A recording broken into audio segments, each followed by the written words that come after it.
Next up, we have one from my Christmas list, which is 8 Master Lessons of Nature by Gary Ferguson. And I was really pleasantly surprised by this book. I mean, I thought it was going to be a good book, but it really is unlike anything I've ever read before when it comes to nature writing. It's very deep. Some of the ideas in here are very... they come across as quite new, like it's really pushing the boundaries of how we should think and act as a society. So before I read it, I knew that there were going to be sections in here about women and about men and about how society is structured and how we do go about living our daily lives and how we can learn from nature and improve the way that we live. And that is just what this book gives you. I've come away from it with this really strong sense of optimism.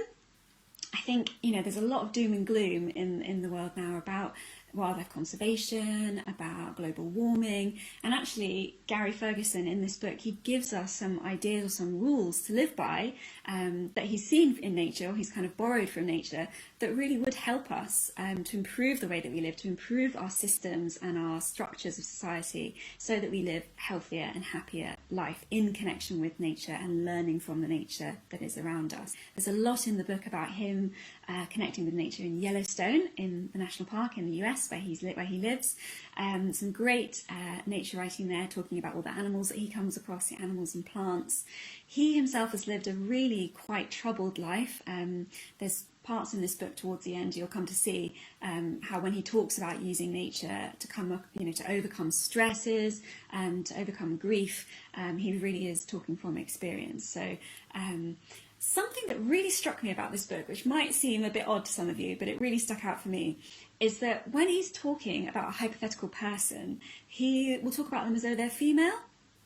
So like when you read a book and it will give you an example of a scientific study, or say, for example, a person thinks this. When a person does that, he often does this.